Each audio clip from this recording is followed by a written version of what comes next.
अधरं मधुरं वदनं मधुरं नयनं मधुरं हसितं मधुरं हृदयं मधुरं गमनं मधुरं मधुराधिपतेरखिलं मधुरं वचनं मधुरं चरितं मधुरं वसनं मधुरं वलितं मधुरं चलितं मधुरं भ्रमितं मधुरं मधुराधिपतेरखिलं मधुरं वेणोर्मधुरो रेणोर्मधुरः पाणिर्मधुरः पादौ मधुरौ नृत्यं मधुरं सख्यं मधुरं मधुराधिपतेरखिलं मधुरं गीतं मधुरं पीतं मधुरं भोक्तं मधुरं सुप्तं मधुरं रूपं मधुरं तिलकं मधुरं मधुराधिपते करणं मधुरं तरणं मधुरं हरणं मधुरं स्मरणं मधुरं वमितं मधुरं शमितं मधुरं मधुराधिपतेरखिलं मधुरं गुञ्जा मधुरा माला मधुरा यमुना मधुरा वीची मधुरा सलिलं मधुरं कमलं मधुरं मधुराधिपतेरखिलं मधुरं गोपी मधुरा लीला मधुरा योक्तं मधुरं भोक्तं मधुरं दृष्टं मधुरं श्रेष्ठं मधुरं मधुराधिपतेरखिलं मधुरं गोपा मधुरा गावो मधुरा यष्टिर्मधुरा सृष्टिर्मधुरा दलितं मधुरं फलितं मधुरं मधुराधिपतेरखिलं मधुरं मधुराधिपतेरखिलं मधुरं। बोलो श्री कृष्णचंद्र भगवान की जय। ओम सच्चिदानंद रूपाय विश्वोत्पत्त्यादिहेतवे तापत्रय विनाशाय श्रीकृष्णाय वयं नुमः। वसुदेवसुतं देवं कंसचाणूरमर्दनं देवकी परमानन्दं कृष्णं वन्दे जगद्गुरुं। समस्तजनकल्याणे निरतं करुणामयं नमामि चिन्मयं देवं सद्गुरुं ब्रह्मविद्वरम्। हरिओम, સૌને પ્રણામ, જય શ્રી કૃષ્ણ। આપણે ત્રીજો શ્લોક જોતા હતા, વેણુર્મધુરો રેણુર્મધુરઃ। ભગવાનની જે વેણુ છે, એમની જે મુરલી છે એ અત્યંત મધુર છે। ભગવાનનું વેણુગાન સાંભળીને બધા મોહિત થઈ જાય છે। ગોપ ગોપીઓ તો થાય જ છે, પણ જે ગાયો છે એ પણ એકદમ, તમે ઘણા વિડીયો જોયા હશે જેમાં હમણાં પણ જો કોઈ તબેલામાં જઈને મુરલી વગાડે તો ગાયો એમની પાસે આવી જ જાય છે ને બહુ પ્રેમથી એ સાંભળે પણ છે ને એમને જે વગાડતા હોય એમને પણ બહુ પ્રેમ કરે છે। એટલે આપણે ગાયોને હંમેશા ભગવાનની સાથે જ જોડીએ છીએ અને ભગવાનની જે વેણુનો સ્વર છે એ ગાયોને પણ અત્યંત મધુર લાગે છે। ભગવાનની વેણુનો સ્વરનો અર્થ શું? એના ઘણા અલગ અલગ અર્થ છે. એક અર્થ છે કે ભગવાન દરેક જીવને, જેમ આપણે મધુસૂદન સરસ્વતીજી કહે છે ધ્યાન શ્લોકમાં, ગીતા ધ્યાન શ્લોકમાં, પ્રપન્ન પારિજાતાય તોત્ર વેત્રૈકપાણયે જ્ઞાન મુદ્રાય કૃષ્ણાય ગીતામૃત દુહે નમઃ. એમાં પ્રપન્ન પારિજાતાય તોત્ર વેત્રૈકપાણયે, જે ભગવાન છે દરરોજ સવારે ભગવાન શું કરે છે? ગાયોને ચરાવવા લઈ જાય છે વનમાં, અને ત્યાં કદંબ વૃક્ષની નીચે ભગવાન શું કરે છે? ભગવાન પોતાની વેણુનું ગાન કરે છે અને ગાયો ચરે છે. તો એક વેણુગાનનો અર્થ એ થયો કે ભગવાનની પ્રેરણાથી આપણે બધા આપણી ઇન્દ્રિયો દ્વારા જે સંસારમાં અલગ અલગ જે વસ્તુઓનો ભોગ કરીએ છીએ એ ભગવાનની વેણુને કારણે છે કે આપણી અંદર જે પરમ તત્વ છે, જેને કારણે શરીર મન બુદ્ધિ એનું કાર્ય કરી શકે છે, એ ભગવાનની વેણુનું ગાન, જેને લીધે આપણે પ્રવૃત્તિમાં લાગીએ છીએ, એ પ્રેરણા પણ ભગવાનની વેણુનું ગાન, જેને કારણે આપણા મનમાં ઈચ્છાઓ ઉત્પન્ન થાય છે અને આપણે બહિર્મુખ થઈએ છીએ, એ પણ ભગવાનની વેણુનું ગાન. અને એ જ ભગવાન જ્યારે સાંજ પડે છે ત્યારે બધી ગાયોને ફરી લઈ આવે છે. ગાયો ભગવાન સાથે પાછી આવે છે એટલે એક જે પ્રવૃત્તિ માટે જે ભક્ત જાગે છે અને ભક્ત જે સંસારમાં એનું કાર્ય કરે છે, કર્તવ્ય કરે છે, ઈચ્છાઓની પૂર્તિ કરે છે, એ બધું ભગવાનની પ્રેરણાથી જ થાય છે. એ ભગવાનની વેણુનો ગાનનો અર્થ. અને જ્યારે આપણે સંસારમાં જીવીએ છીએ તો એનું પ્રયોજન શું? મુખ્ય પ્રયોજન શું? સંસારમાં આવવાનું મુખ્ય પ્રયોજન શું? કે આપણને સંસારનું જે સ્વરૂપ છે એ સમજમાં આવે કે અહીંયા જે છે એકદમ નશ્વર આનંદ પ્રાપ્ત થશે આપણને, શાશ્વત આનંદ પ્રાપ્ત નહીં થાય. જેમ ભગવાન કહે છે અનિત્યમ અસુખમ લોકમ ઇમમ પ્રાપ્ય ભજસ્વ મામ. આ જે લોક છે એ અનિત્ય છે, અહીંયા સુખ નથી, અને અહીંયા સંસારમાં આવ્યા પછી શું કરવું જોઈએ? ભજસ્વ મામ, ભગવાનને ભજવા જોઈએ.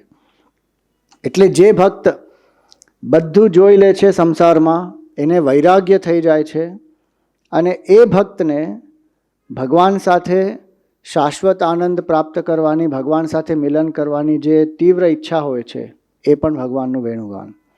એટલે એ શ્લોકમાં મધુસૂદન સરસ્વતી કહે છે જ્ઞાન મુદ્રાય કૃષ્ણાય, કે જે ભક્તોને જ્ઞાન જોઈએ છે એ ભક્તોને ભગવાન જ્ઞાન મુદ્રાથી જ્ઞાન આપીને મુક્ત કરે છે.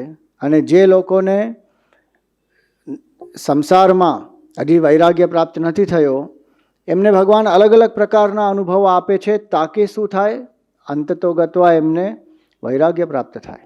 એટલે ભગવાનની વેણુનું ગાનનો અર્થ એ કે ભક્તિ અને જ્ઞાન એ બે ભગવાનની વેણુનું ગાન, જે આપણને ભક્તિ તરફ લઈ જાય, ભગવાન તરફ આકર્ષિત કરે.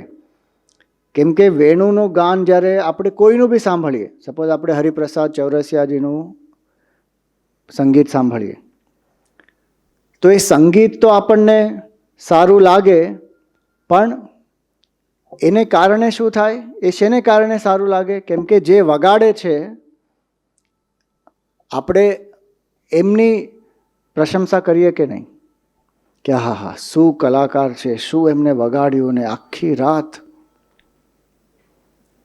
જન્માષ્ટમી આખી રાત એમની સાધના ચાલતી હોય, વેણુનું ગાન ચાલતું જ હોય. તો એ સંગીતથી આપણે કોની પ્રશંસા કરીએ છીએ? જે સંગીતકાર છે એમની પ્રશંસા કરીએ છીએ. ભગવાનની વેણુનું ગાન જ્યારે કોઈ સાંભળે તો મનમાં ભાવ શું જાગે? કે હા ભગવાન કેવી સરસ મુરલી વગાડે છે. એટલે આપણા હૃદયમાં જે ભગવાનની વેણુનું ગાનનો સ્વર હંમેશા આવતો જ હોય છે.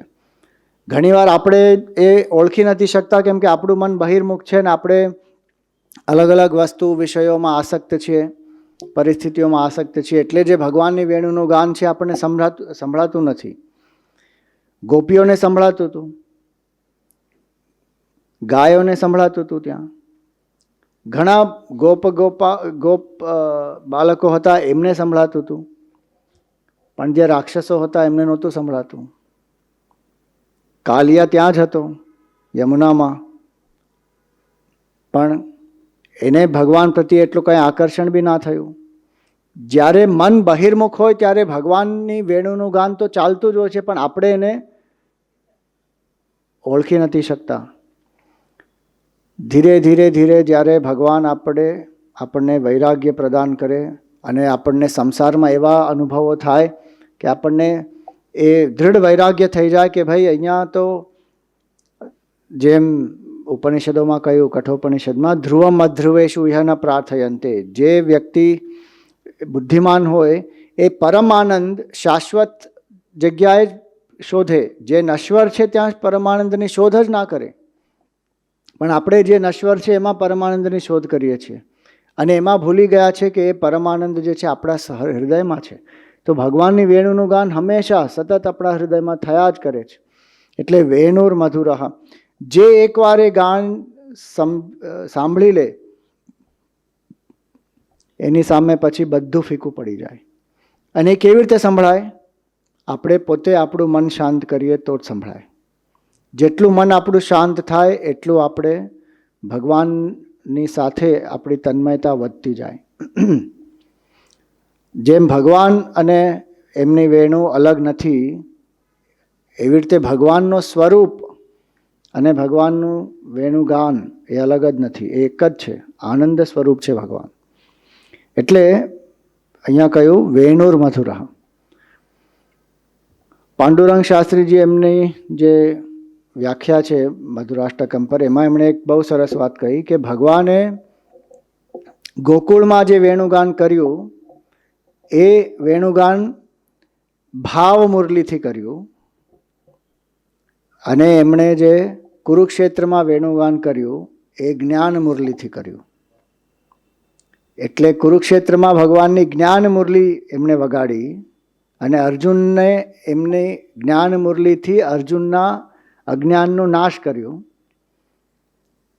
અને વ્રજભૂમિમાં ગોકુળમાં એમણે શું કર્યું?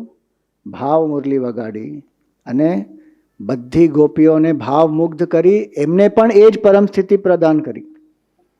તો ભગવાન જો જ્ઞાન મુરલી પણ વગાડે કે ભાવ મુરલી વગાડે, બે મુરલીનો જે સાર છે, એનું જે પરિણામ છે એ શું છે? પરમાનંદની પ્રાપ્તિ. બીજી કોઈ બી મુરલીનું ગાન જે આપણે સાંભળીએ થોડા સમય માટે જ રહે, કેટલો બી લાંબો સમય હોય, આખી રાત બી કોઈ વગાડે, આખો દિવસ બી કોઈ વગાડે, થોડા સમય માટે જ રહે અને બહાર જ રહે. આ તો આપણા હૃદયમાં થાય છે ભગવાનનું વેણુગાન. એટલે મનને શાંત કરવાની આવશ્યકતા છે. અને જે ભક્ત ભાવનાથી મનને શાંત કરતો હોય અને જે ભક્ત ભગવાનની શરણાગત હોય એ ભક્તને ભગવાનની વેણુગાનનો સ્વર સંભળાય છે જ. એકચ્યુઅલી પણ સંભળાય છે, ખાલી સાંકેતિક રૂપે નથી. ભક્તને વેણુગાન સંભળાય ભાવ અવસ્થામાં જ્યારે આવે ત્યારે. જેમ કહેવાય છે ને કે નરસિંહ મહેતા એ એટલા મહાન ભક્ત કે એમણે પ્રવેશ કર્યો ગોલોકમાં અને નિત્ય મહારાસનું દર્શન એમને થયા જ કરે. ગોલોકમાં ભગવાન નિત્ય રાસલીલા એમની ચાલતી જ હોય અને નરસિંહ મહેતા જેવા પરમ ભક્તને એના દર્શન પણ થાય. સાધારણ ભક્તોને એના દર્શન ના થઈ શકે. એટલે જે ભક્ત ભાવ અવસ્થામાં આવી જાય, જે ભક્ત પૂર્ણ રૂપથી જેમનો અહંકાર એમણે સમર્પણ કર્યો હોય, એ ભક્તને ભગવાનની વેણુનો ગાન પણ સંભળાય. એટલે વેણુર મધુરઃ. વેણુની વિશેષતા શું છે? કે એ આખી ને આખી ખાલી હોય છે. It is empty. અને એમાં શું કહેવાય, એમાં છેદ હોય છે. કેટલા છેદ હોય છે? 7 નીચે ને 1 ઉપર, 5 નીચે ને 1 ઉપર, ઘણા બધા અલગ અલગ અલગ હોય છે. એ વેણુ શેનું પ્રતીક છે? આપણા શરીરનું પ્રતીક છે. અને જે વેણુ હોય છે એ તો એકદમ ખાલી હોય, એમાં કોઈ સંગીત નથી, પણ જે વગાડે છે એમની શ્વાસથી એમાં સંગીત પ્રકટ થાય. એવી રીતે જ આ જે શરીર છે એ તો સ્વયં જડ છે, અને આમાં પણ અલગ અલગ છિદ્રો છે. પણ આમાંથી જે સંગીત નીકળે છે એ કોને કારણે નીકળે છે? એ કૃષ્ણ તત્વને કારણે નીકળે છે. ભગવાનનો પ્રાણ છે આપણી અંદર, અને એને કારણે આપણી બધી ઇન્દ્રિયો, મન, બુદ્ધિ બધું કામ કરી શકે છે. એટલે ભગવાનને એ મુરલી શું કામ એટલી પ્રિય છે? કેમ કે મુરલી પૂર્ણ રૂપે ખાલી છે, અને ભગવાને જેમ એનો પ્રયોગ કરવો હોય એમ કરી શકે છે. એ મુરલી વચ્ચે વચ્ચે કોઈ શું કહેવાય એને ડિસ્ટર્બન્સ નથી કરતી, પોતાનું સંગીત કાંઈ નથી લાવતી. જે ભગવાને સંગીત, જેવું સંગીત એમને વગાડવું છે એના માટે તૈયાર છે. પણ આ મુરલી જે છે એ વચ્ચે વચ્ચે ઘણી બધી ડિસ્ટર્બન્સ કર્યા જ કરે છે. ભગવાનને કાંઈક કરવું છે ને આપણા મનમાં બીજા જ કાંઈક વિચારો હોય, અને આપણે શું માનતા હોઈએ છીએ? Man proposes and God disposes. એ તો કેટલી ભગવાનને એવું લાગતું હશે કે અરે હું તો આના માટે કેટલું કરું છું, પણ આ હજી બી આવું જ વિચારે છે કે મેન પ્રપોઝેસ અને God disposes. Man proposes and God fulfils. અને આપણી જે ઈચ્છાઓ છે, એક બહુ ભણેલો ગણેલો માણસ ક્યાંક વિદેશથી આવ્યો આપણા દેશમાં, અને એક ગામડામાં જતો હતો, તો એણે એક ખેડૂતને જોયો. એને ખેડૂત આમ જોતો હતો ઉપર, તો એ કે શું જુએ છે?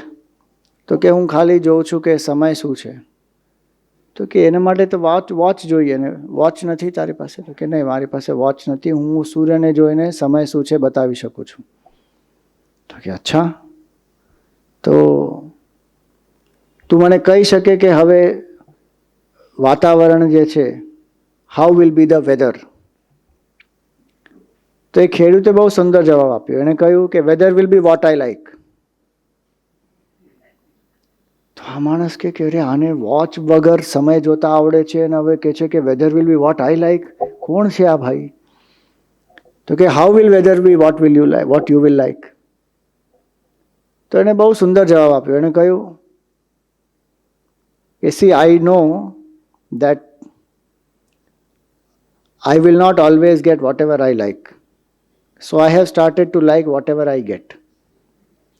So whatever I get will be whatever I like. So weather will be whatever I like. હવે વેણુનો અર્થ એ કે આપણે જે આવે એ સ્વીકારીએ, આપણે એ શરણાગતિના ભાવથી આપણે જીવીએ તો વી વિલ બી હેપી.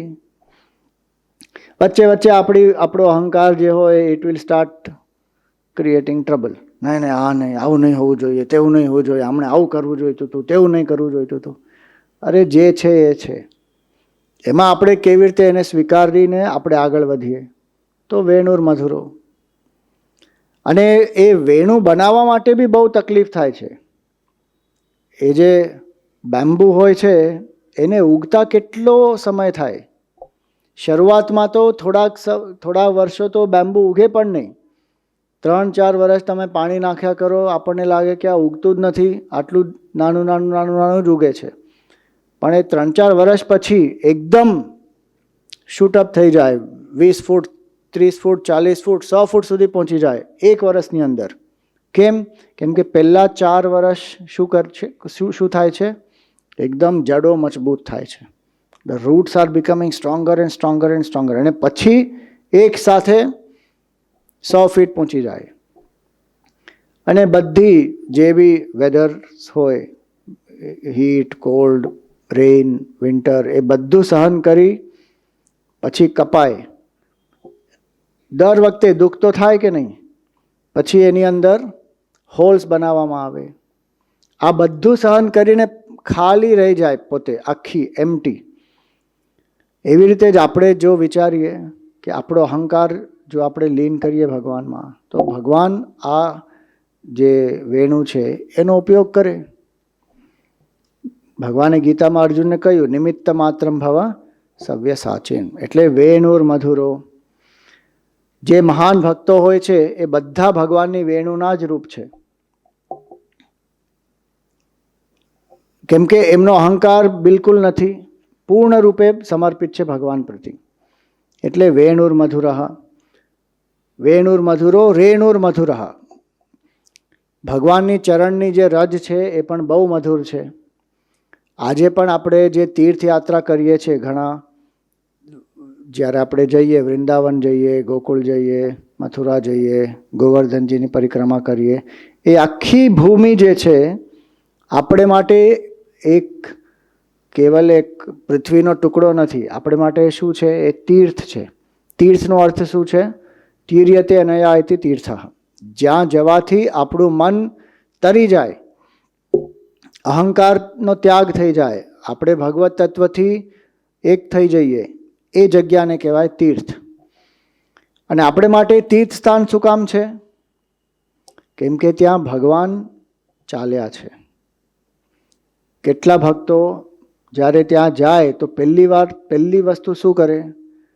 એ વ્રજની રજ લઈને માથા પર લગાવીએ પહેલાં. કેમ કે ભગવાન ચાલ્યા છે ત્યાં. એટલે વેણુર મધુરો રેણુર મધુરઃ. અને આપણે ભારત દેશ જે છે એટલો દિવ્ય આપણે માટે એટલે જ છે કેમ કે જ્યાં પણ આપણે જઈએ ત્યાં ભગવાનની કોઈ ને કોઈક લીલા હોય જ છે.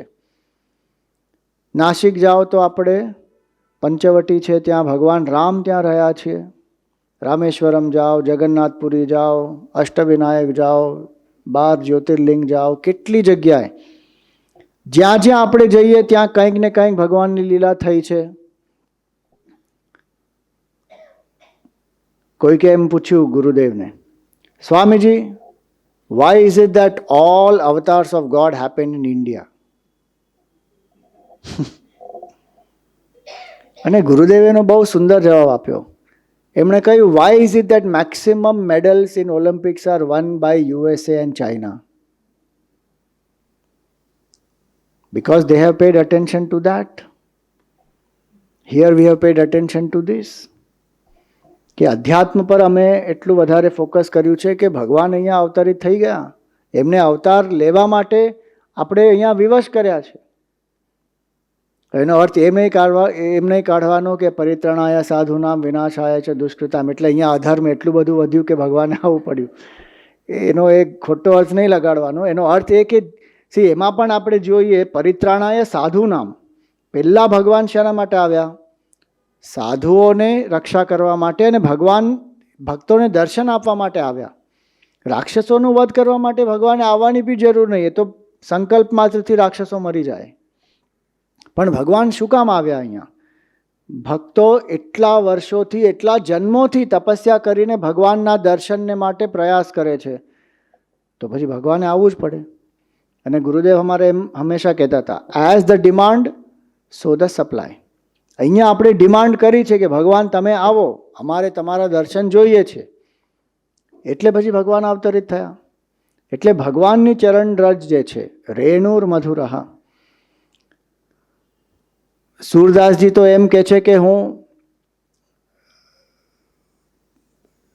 ચરણ રજ કેમ ના બન્યો એ વખતે, જ્યારે ભગવાને અવતાર લીધા હતા ત્યારે હું વૃંદાવનની ચરણ રજ બની ગયો હોત તો મને એટલું સૌભાગ્ય પ્રાપ્ત થયું હોત. એક બીજા જે ભગવાનના ભક્ત છે રસખાન, એ શું કહે છે?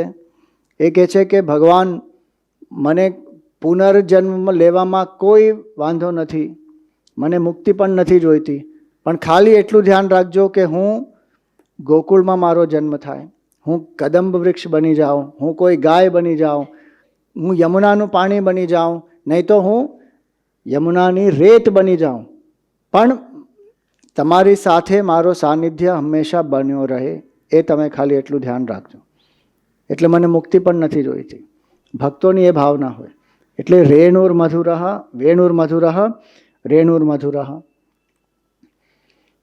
આખી સૃષ્ટિ તો ભગવાને ઉત્પન્ન કરી જ, એટલે સૃષ્ટિ આખી ભગવદ રૂપ જ છે, પણ જ્યાં ભગવાન વિશેષ રૂપે અવતાર લે છે એ આપણે માટે બહુ વિશેષ જગ્યા થઈ જાય.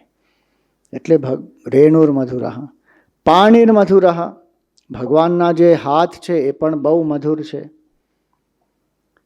ભગવાનના કેટલા હાથ? સહસ્ર શીર્ષા પુરુષ, સહસ્રાક્ષ, સહસ્રપાદ.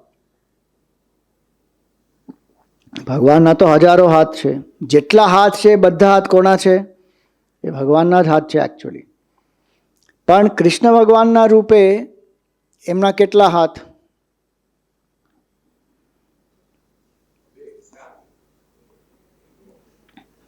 ચાર એકચ્યુઅલી. આપણે મૂર્તિઓમાં બધે બે રાખીએ છીએ, પણ એકચ્યુઅલી ભગવાનના ચાર. એટલે જ તો પેલો જે પૌંડરક હતો એ બે નકલી હાથ લગાવીને ફરતો હતો ને, કે હું છું કૃષ્ણ, હું વાસુદેવ કૃષ્ણ. એ પોતાને કૃષ્ણ માનતો હતો. એને ઈર્ષ્યા થતી હતી ભગવાનની, કે અરે અમને એટલું બધું માન આપે છે લોકો, ને એમની એટલી કીર્તિ છે, હું બી એમનાથી વધારે શક્તિશાળી છું. એટલે બે શું કહેવાય, નકલી હાથ છે ને, એને ગુજરાતીમાં શું કહેવાય, આર્ટિફિશિયલ, ખોટા હાથ લગાવીને ફરતો હોય. એટલે ભગવાન એકચ્યુઅલી હતા એમના ચાર હાથ. તમે ગીતામાં જ જુઓ ને, 11મા અધ્યાયમાં પણ અર્જુન જ્યારે ભગવાનને વિનંતી કરે છે કે ભાઈ ભગવાન, તમે આટલા જે તમારા આટલા મોટા જે વિશ્વરૂપમાં તમે મને બધું દર્શન આપ્યું, પણ એનાથી મને બહુ ભય લાગે છે, તમે એકદમ તમારા સૌમ્ય રૂપમાં આવી જાઓ. ત્યારે જ્યારે ભગવાન સૌમ્ય રૂપમાં આવે છે ત્યારે શું કહે છે? ચતુર્ભુજે ન, કે હું તમારા ચતુર્ભુજ રૂપથી હવે શાંત થઈ ગયો, તમારો ઘણો ધન્યવાદ. એકચ્યુઅલી ભગવાનના ચાર હાથ. પણ આપણે બે હાથ પણ સમજીએ તો ભગવાનના બે હાથ, પાણીર મધુરવનો અર્થ શું થયો? એ ભગવાનના એક તો બે હાથ બહુ લાંબા હતા, આજાનુબાહુ, રામજી તરીકે પણ, કૃષ્ણ ભગવાન તરીકે પણ. અને બે હાથ શેને માટે આપણે વાપરીએ? જ્યારે પ્રેમ હોય તો આલિંગન માટે વાપરીએ. ભગવાનના એટલા લાંબા હાથ કે ભગવાન કોનું આલિંગન કરે? આખી સૃષ્ટિનું આલિંગન કરતા હોય ભગવાન. પાણીર મધુરમ. અને એમના બે હાથ, અમારા ગુરુદેવ હંમેશા કહેતા હતા કે all our gods are standing like this. આમ એક હાથથી આપણે કે you give your mind to me, I will clean it and give it back to you. ભગવાન ગુરુદેવનું વિડીયોમાં લિટરલી એ કહે છે કે treat God as a garage. Where you send the car in to the garage, they will wash and give it back to you. You give your mind to God, he will wash and give it back to you. એટલે ભગવાન આમ હંમેશા હોય છે. પણ એમાં બહુ ગુરુદેવનો વિનોદ, એમાં એ કે God is still waiting because we are not giving our mind only. All gods in all temples, they are just waiting. When will the devotee will give me the mind, I will wash and give. But the God is standing unemployed. Because nobody is giving him job. Because nobody is giving him in the mind. So he is waiting. When will somebody give? પાણીર મધુરવનો અર્થ એ ભગવાન આપણને માંગે છે, આપો તમારા બે હાથ આપો, એટલે તમારો મન આપો, હું સાફ કરીને આપી દઈશ તમને. એનો બીજો અર્થ શું છે? ભગવાનના જે બે હાથ છે એ આમ હોય એટલે માંગે છે, પણ જ્યારે આમ હોય, ઘણી જગ્યાએ દેવીઓ ખાસ કરીને આપણે આમ ઊભા હોય છે ને, તો આમ શું કામ ઊભા હોય છે? કેમ કે આ જે છે આ છે વરદ હસ્ત, અને આ જે છે આ છે અભય હસ્ત. તો ભગવાનના બે હાથ શેના પ્રતીક છે? અભય વરદ હસ્તનો પ્રતીક શું છે? કે ભગવાન એકદમ ઉદાર છે. આપણે જે માગીએ છીએ ભગવાન આપણને આપવા તૈયાર છે. અને જો આપણને ભગવાન કાંઈ નથી આપતા તો એ આપણા સારા માટે જ નથી આપતા. અને એનાથી વધારે સારું આપણને આપી દે છે. એટલે ઉદારતાનું પ્રતીક છે ભગવાનનો એક હાથ. એક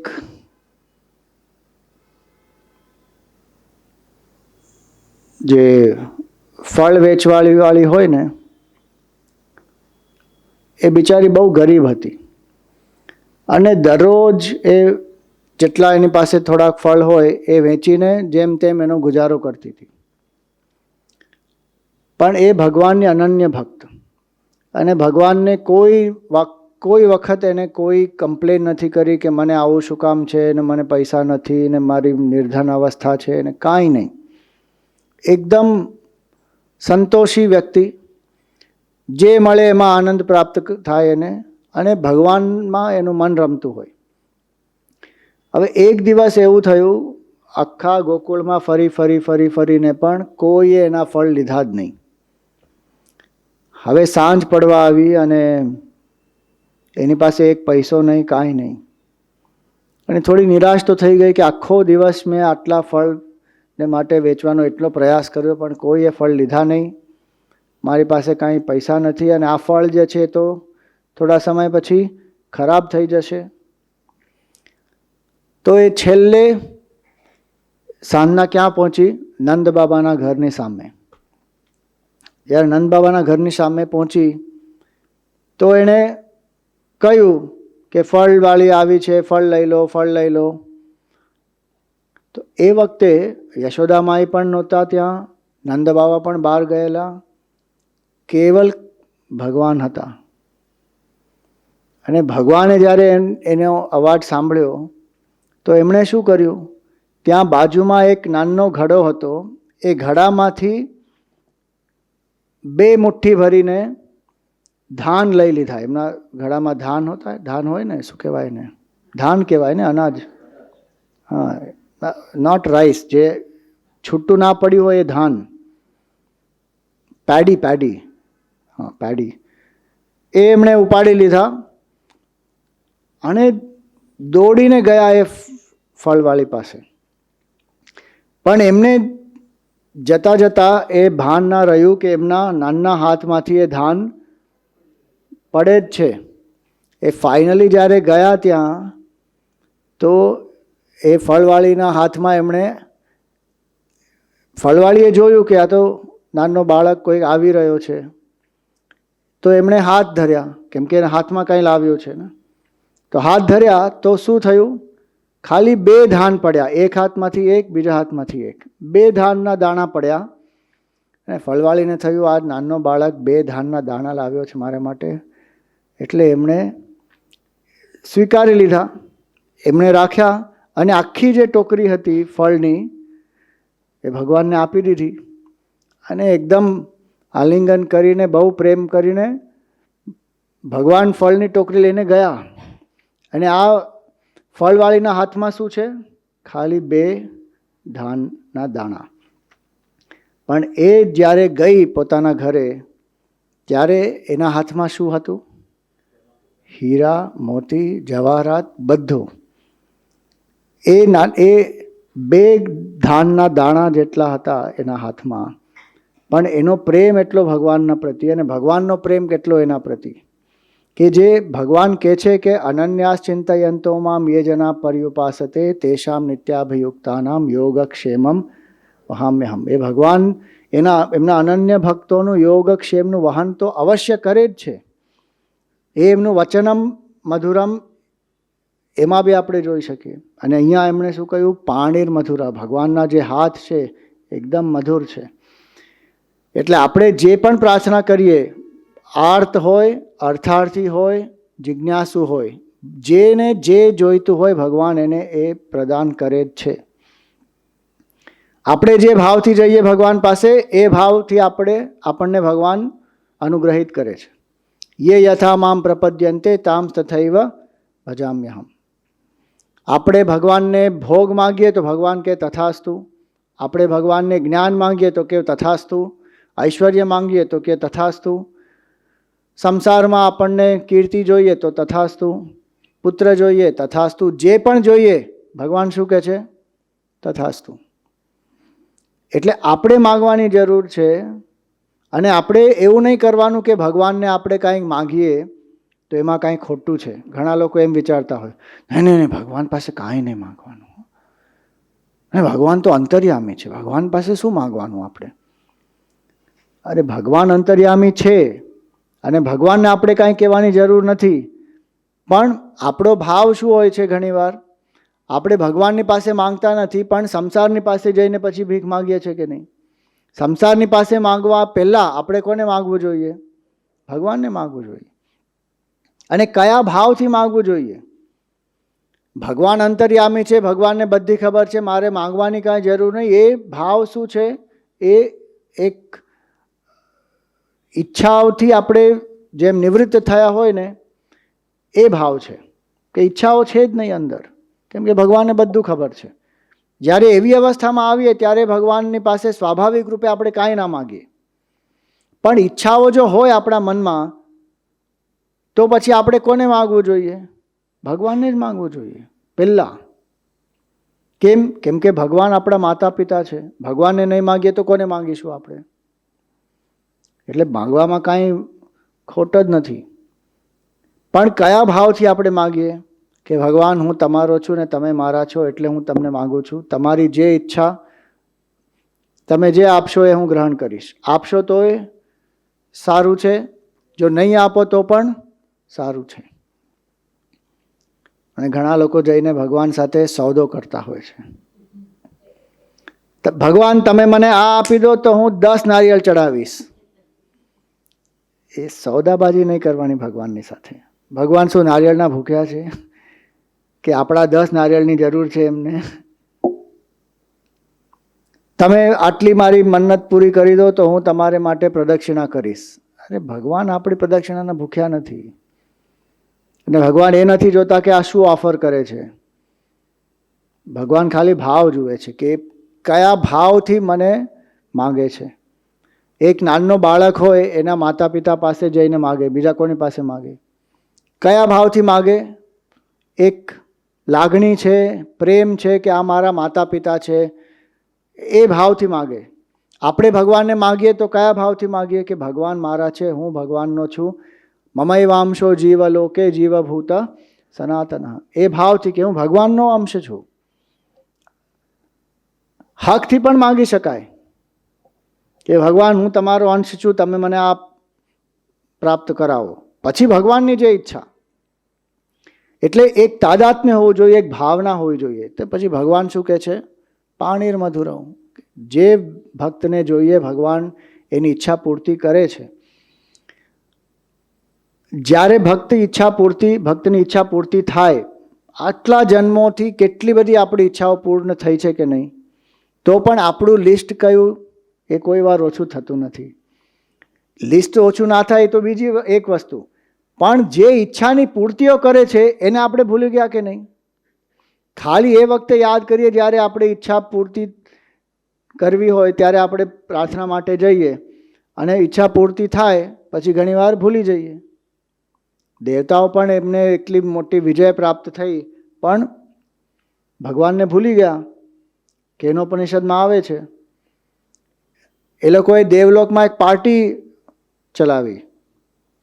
પાર્ટી એટલે પોલિટિકલ પાર્ટી ચલાવી નહીં, એને શું કહેવાય? એન્જોયમેન્ટને માટે જે પાર્ટી આપતા હોય ને, સેલિબ્રેશન પાર્ટી, વિક્ટરી પાર્ટી. અને એમાં ભગવાનને જ ના બોલાવ્યા એમણે. અને ભગવાનને એવું ના થયું કે જો મેં આ લોકો માટે આટલું કર્યું ને મને એ લોકોએ બોલાવ્યા નહીં, જો નેક્સ્ટ ટાઈમ આ લોકો માટે કાંઈ કરીશ જ નહીં. ભગવાનનો એવો કોઈ ભાવ જ નહોતો.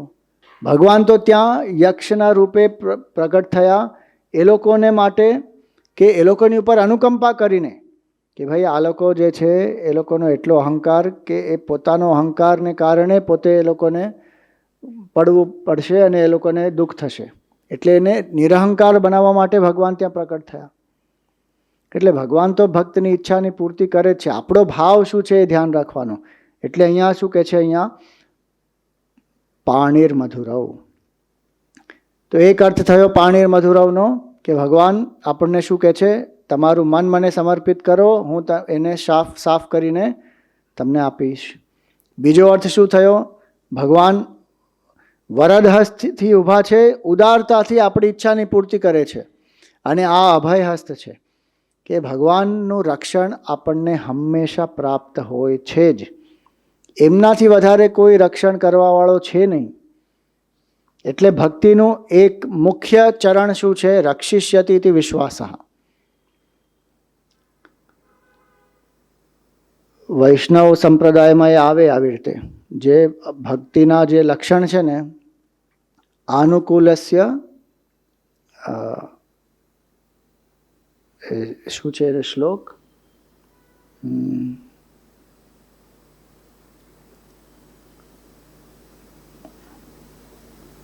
આનુકૂલસ્ય સંકલ્પઃ પ્રતિકૂલસ્ય વર્જનમ રક્ષિષ્યતિ ઇતિ વિશ્વાસઃ ગોપ્તૃત્વ વર્ણમ તથા આત્મનિક્ષેપ કાર્પણ્યે ષણ્ણામ. આ ભક્તિના લક્ષણ છે, 6 લક્ષણ. આનુકૂલસ્ય સંકલ્પ, જેનાથી ભગવાન આપણને યાદ આવ્યા જ કરે એનો સંકલ્પ કરવાનો, અને જે બી આપણે કરીએ એ ભગવાનને સમર્પિત કરીને કરવાનું. આનુકૂલસ્ય સંકલ્પ. પ્રતિકૂલસ્ય વર્જનમ, જેનાથી આપણને ભગવાનની વિસ્મૃતિ થાય, અહંકાર જેનાથી વધે એનો ત્યાગ કરવાનો. ત્રીજી વસ્તુ રક્ષિષ્યતિ ઇતિ વિશ્વાસઃ, એ દૃઢ વિશ્વાસ હોવો જોઈએ કે ભગવાન મારી રક્ષા કરે છે અને હંમેશા કરશે.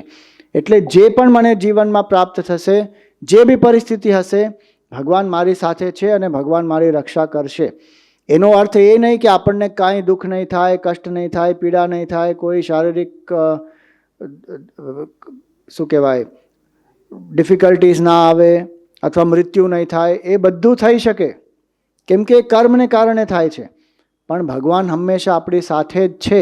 એ ભાવ જે ભક્તમાં હોય એ ભક્તને પછી નિર્ભયતા પ્રાપ્ત થઈ જાય. કોઈ બી વસ્તુનો ભય ના રહે ભક્તને. રક્ષિષ્યતિ ઇતિ વિશ્વાસઃ ગોપ્તૃત્વ વર્ણમ તથા. ભગવાનને કેવલ મારે ભગવાન જ પ્રાપ્ત કરવા છે, ભગવાનને માટે જ હું ભગવાનને પ્રેમ કરું છું, એ ગોપ્તૃત્વ વર્ણમ, કે મને ભગવાન સિવાય બીજું કાંઈ નથી જોઈતું. આત્મનિક્ષેપ, અને એ ભાવ જ્યારે વ્યક્તિમાં હોય કે મને ભગવાન સિવાય બીજું કાંઈ નથી જોઈતું, તો પૂર્ણ રૂપે શરણાગતિ થાય. એને કહેવાય આત્મનિક્ષેપ. અને કયા ભાવથી શરણાગતિ? કાર્પણ્યે, કાર્પણ્ય ભાવથી, કે મને કાંઈ આવડતું નથી ભગવાન, હું તમને સમર્પિત છું, તમે જ મને તારો. આ 6 લક્ષણ છે ભક્તિના. એમાં આ જે હાથ છે ને એ વરદ હસ્ત, આ જે છે એ અભય હસ્ત છે. સૌથી મોટું દાન જે છે એ છે અભયદાન. કેમ? કેમ કે અભયદાન કેવી રીતે પ્રાપ્ત થાય? આત્મજ્ઞાન વિના અભયદાન આવી ના શકે. આપણા જીવનમાં અભયનો ભાવ જો આવવો હોય, 2 કારણેથી જ આવી શકે. એક તો આત્મજ્ઞાનથી આવે. જેને આત્મજ્ઞાન થઈ ગયું કે હું આ શરીર મન બુદ્ધિ નથી, મારો સ્વરૂપ છે સચ્ચિદાનંદ પરબ્રહ્મ તત્વ. ઉપનિષદ કહે છે અભય પ્રતિષ્ઠામ વિંદતે. એ લોકોને નિર્ભયતાના ભાવમાં, અભયના ભાવમાં પ્રતિષ્ઠા પ્રાપ્ત થઈ જાય. કેમ? કેમ કે જે આત્મા છે અજર છે, અવિનાશી છે, અમર છે, એમાં કોઈ નાશ જ સંભવ નથી, એમાં કોઈ ક્ષતિ હાનિ કાંઈ સંભવ નથી. એ પરમ તત્વ છે. તો જેને આ જ્ઞાન પ્રાપ્ત થઈ ગયું એને અભય પ્રાપ્ત થઈ ગયું. કાં તો જ્ઞાનના ભાવથી થઈ શકે, અથવા પૂર્ણ રૂપે ભક્તિમાં શરણાગતિના ભાવથી થઈ શકે. કે ભગવાન મારા છે, હું ભગવાનનો છું, અને ભગવાન હંમેશા મારી સાથે છે, એટલે જે પણ આવશે હું એને ઝેલી લઈશ. એ ભાવ જેને હોય ને એ બિલકુલ નિર્ભય થઈ જાય. આપણે પહેલા સત્રમાં પણ એકવાર વાત કરેલી ને કે જ્યારે વસુદેવજી ભગવાનને ટોકરીમાં લઈને જતા હતા યમુનાજીને પાર, ત્યારે યમુનાજીમાં પૂર આવેલું અને પાણી વધતું જ ગયું, પણ એક ક્ષણ પણ વસુદેવજીને સંદેહ ના થયો કે મારું શું થશે, ભગવાન મારી રક્ષા કરશે કે નહીં કરે, હું ડૂબી જઈશ તો શું થશે, આ તો નાનો બાળક છે, એ મારી શું રક્ષા કરશે. બિલકુલ સંદેહ નહીં. અને અમારા ગુરુદેવ એકદમ સરસ સમજાવતા હતા કે પાણી વધતું જ ગયું, પણ વસુદેવજી ચાલતા ગયા, કેમ કે ભગવાને કહ્યું છે કે મને લઈ જા પેલી બાજુ, ગોકુળમાં જઈને મને નંદ બાબાને ઘરે પહોંચાડી દે. તો એ ભગવાનની ઈચ્છાને અનુસાર જતા હતા. હવે જે કરવાનું છે ભગવાને કરવાનું છે, કેમ કે વસુદેવજી તો પોતાનો પ્રયત્ન કરે છે, પુરુષાર્થ કરે છે, પછી તો ઈશ્વર કૃપા થવી જોઈએ. તો વસુદેવજીના પુરુષાર્થને કારણે શું થયું? ભગવાને પોતાનો નાનો અમથો પગ બહાર કાઢ્યો. તો જેમ પાણી વધતું ગયું, અહીંયા સુધી આવ્યું, ડોક સુધી આવ્યું, પછી હોઠ સુધી આવ્યું, પણ વસુદેવજીને હજી પણ કોઈ શંકા નથી કે ભગવાન મારી રક્ષા કરશે કે નહીં. એ તો ચાલતા જ ગયા, અને જ્યારે પાણી નાક સુધી પહોંચી ગયું, શ્વાસ લેવાનો બી મુશ્કેલ થાય છે હવે, ત્યારે ભગવાને એમનો એક પગ બહાર કાઢ્યો. અને ગુરુદેવ કહેતા હતા કે his tiny little foot is exactly till the level of the nose, and Yamuna dare not touch that water, touch the feet. Why? Because Krishna is a baby and he will get pneumonia. So Yamuna dare not touch his feet. So Yamuna can't rise beyond the nose of Vasudev, and so Vasudev went across. એ ઉદાહરણ ભગવાન ગુરુદેવ આપતા હતા કે you carry God in your intellect and surrender to him, he will protect you. રક્ષિષ્યતિ વિશ્વાસ. પ્રહલાદજીને એક વાર પણ સંદેહ ના થયો કે ભગવાન મારી રક્ષા કરશે કે નહીં કરે.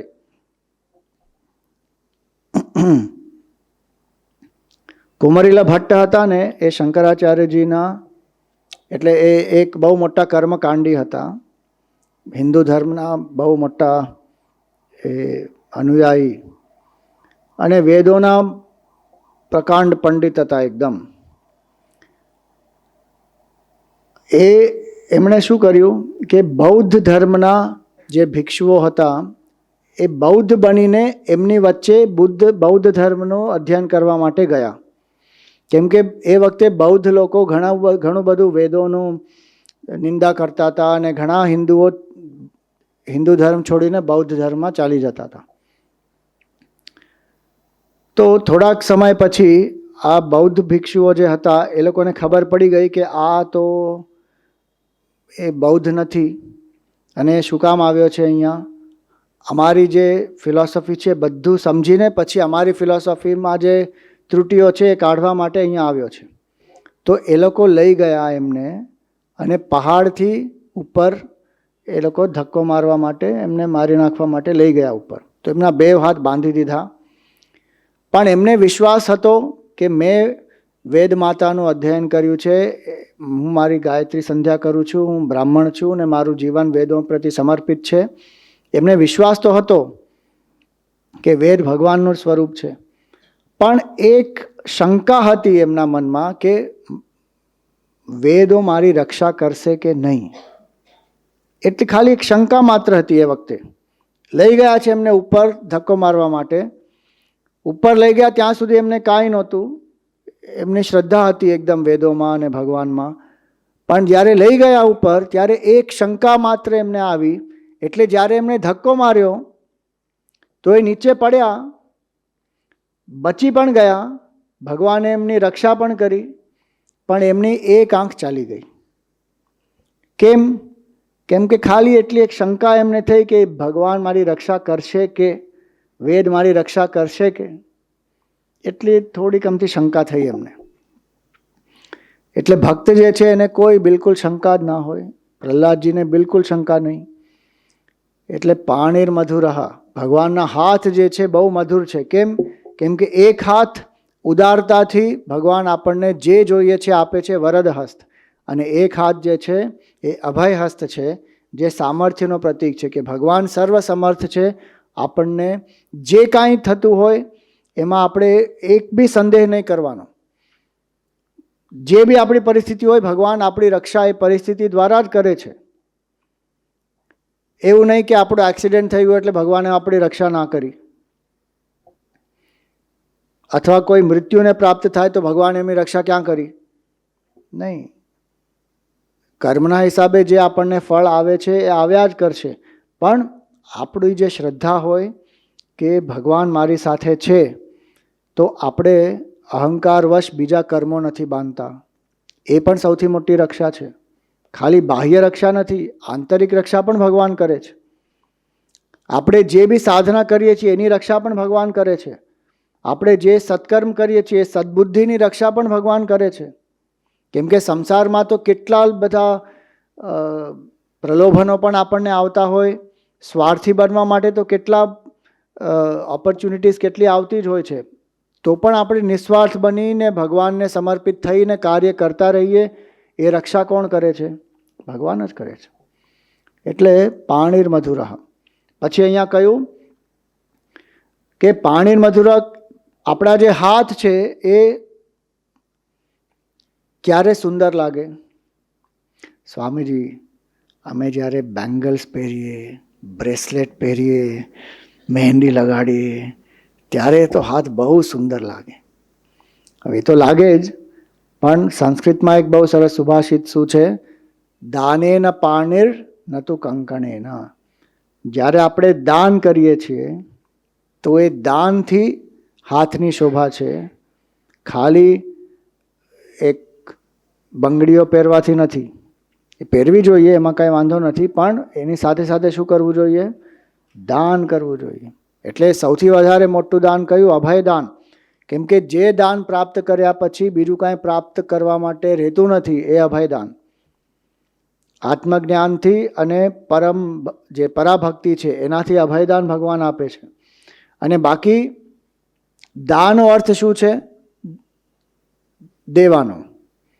દાનનો અર્થ એ નથી થતો કે જે કાંઈ બી આપણે આપીએ છીએ દાનમાં એ વસ્તુ થઈ જાય છે. આ એક ખોટી માન્યતા છે. આપણે જે આપીએ એ વસ્તુ હોય એવું જરૂરી નથી. આપણે વસ્તુ પણ આપી શકીએ દાનમાં, પણ આપણે પ્રેમ દાન કરીએ, જ્ઞાન દાન કરીએ, સમય દાન કરીએ, શ્રમ દાન કરીએ.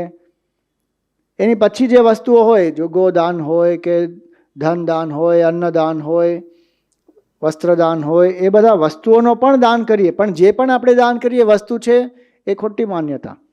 એટલે કન્યાદાન, એમાં કન્યા વસ્તુ છે એવું ઘણા લોકો માનતા હોય છે. કન્યા કોઈ વસ્તુ નથી દાન કરવા માટે. એ તો ખોટી માન્યતાઓ છે ને લોકોએ એમ જ એ બધું શરૂ કર્યું છે. ને આજે કેટલા લોકો એવું માને છે કે I am not an object to be given in દાન. એટલે મારા લગ્નમાં આઈ ડોન્ટ ડુ કન્યાદાન. પોતાને બહુ ફોરવર્ડ માનતા હોય છે. અરે સૌથી મોટું દાન છે ગૃહસ્થી માટે કન્યાદાન. કન્યાદાનથી પિતરોનો ઉદ્ધાર થઈ જાય છે.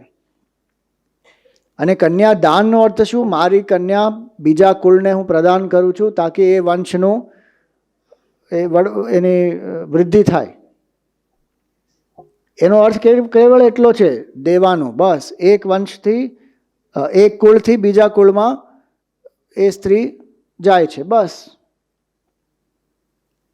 એટલે ભગવાનના હાથ જે છે હંમેશા દેવાને માટે તત્પર હોય છે. એટલે પાણીર્મધુરૌ. પછી પાદૌ મધુરૌ, કે ભગવાનના જે ચરણ છે એ બહુ જ મધુર છે. હવે ભગવાનના ચરણ શું કામ મધુર છે? આપણે ભારતીય સભ્યતામાં આપણે જોઈએ કે મોટાઓના પગે લાગો, ગુરુના પગે લાગો, પછી મંદિરમાં જઈએ તો ભગવાનના ચરણમાં માથું નમાવો. તો શું કામ પગે લાગવું જોઈએ? અને ઘણીવાર આપણને એમ બી લાગતું હોય ને, why should I bow down to this? અને નાના છોકરાઓ હોય તો એને જબરદસ્તી ઘણીવાર સંસ્કાર માટે એ ના કરતો હોય તો બી પકડીને પરાણે પછી કરાવીએ. શું કામ? એ પગની એટલી મહત્તા શું છે? કેમ કે દેટ સિમ્બોલાઇઝ નોલેજ, વેલ્યુઝ, જેમાં આપણે વ્યક્તિ પ્રતિષ્ઠિત છે એટલે એનો સંકેત છે. અને આપણું જે માથું છે એ અહંકારનું પ્રતીક છે. અને પગ જે છે એક વ્યક્તિના શરીરમાં સૌથી નીચેનો ભાગ છે પગ. સૌથી ઊંચો ભાગ છે માથું. જ્યારે આપણે શીશ નમાવીએ ત્યારે શેનો સંકેત છે? નમ્રતાનો સંકેત છે. અને આપણે પગને જ શું કામ આપણે માથું નમાવીએ છીએ? કેમ કે જે જ્ઞાનમાં, જે મૂલ્યોમાં, જે આદર્શોમાં એ વ્યક્તિ સ્થિત છે એ આદર્શ મારી અંદર ઉતરે. એટલે ભગવાન તો જ્ઞાનના સ્વરૂપ જ છે. અને જ્ઞાન પ્રાપ્તિને માટે સૌથી મહત્વપૂર્ણ જે ક્વોલિટી છે એ શું છે? હ્યુમિલિટી.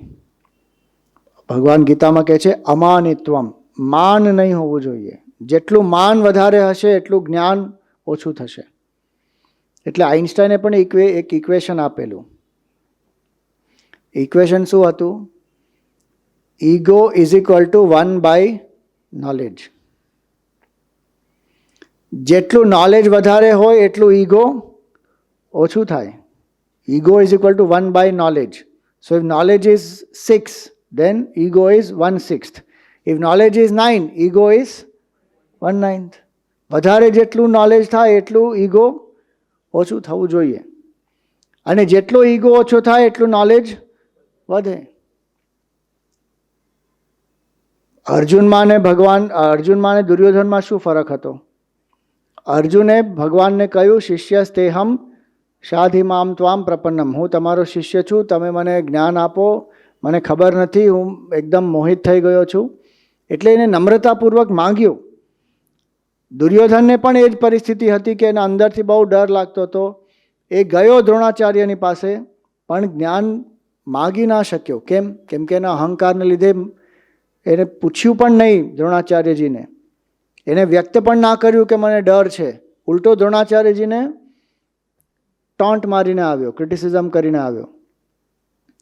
એટલે જ્ઞાન પ્રાપ્ત કરવા માટે નમ્રતાની આવશ્યકતા છે. એટલે ભક્ત જે છે એ ભગવાનને નમાવે છે પોતાનું શીશ.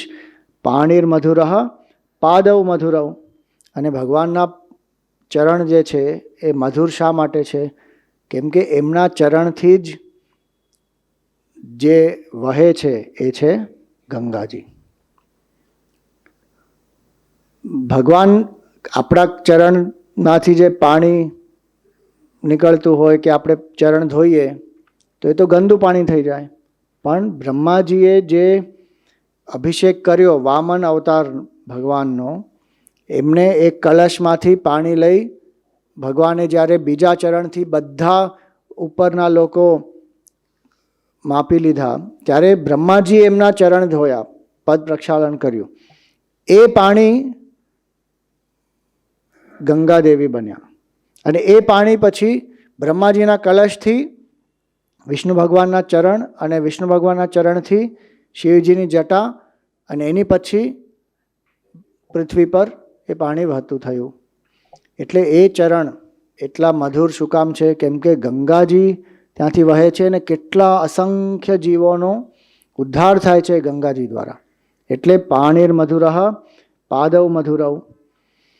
અને ભગવાનના જે પાદ છે એ મધુર એટલે પણ છે કેમ કે ભગવાન દોડીને આવે છે ભક્તને બચાવવા માટે અને ભક્તનો ઉદ્ધાર કરવા માટે.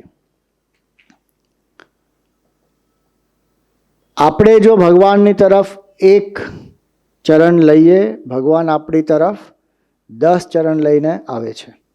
એ જે ફલવાળીની જે વાર્તા હતી એનો એક સાંકેતિક અર્થ એ પણ છે. એ ફળવાળીએ તો 2 વાર ભગવાનને બોલાવ્યા, કે ભગવાનને પણ ના બોલાવે, એ તો એનું કર્તવ્ય કરતી હતી કે ફળ લઈ લો, ફળ લઈ લો. પણ ભગવાન એમના ભાવ સમજી ગયા અને દોડતા દોડતા આવ્યા ભગવાન, એના કષ્ટનો નિવારણ કર્યો. એટલે ભગવાનનું વાત્સલ્ય કેટલું,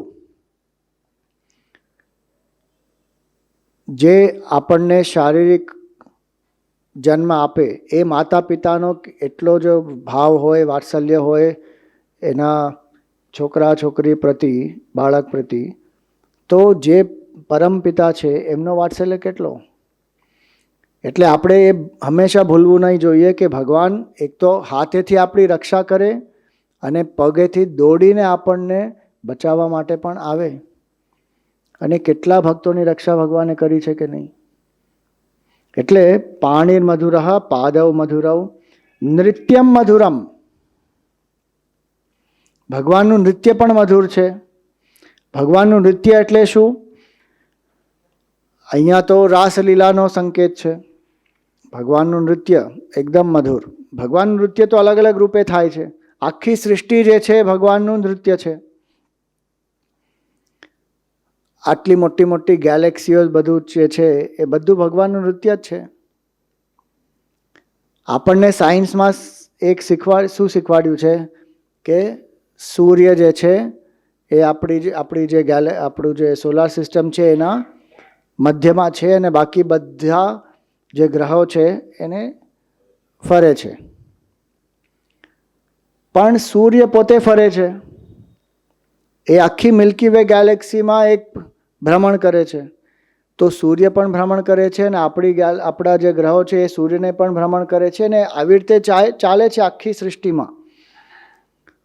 એટલે આપણને જે મોડલ શીખવાડ્યો કે sun is in the centre and stationary, that has a limitation. Sun is also moving, planets also are moving around it, અને that sun is also moving continuously in the whole galaxy, Milky Way ગેલેક્સીમાં. અને કેટલી બધી ગેલેક્સીઓ છે. આમાં આપ વિચારી જુઓ, અનંત કોટી બ્રહ્માંડ નાયક આપણે જ્યારે કહીએ, એક એક જેમના પોરમાં, in every single Por there is one universe. આજે લોકો શું કહે છે, જેમનો બી ફોન હોય જરા પ્લીઝ એને સાયલેન્ટ પર તો રાખવું.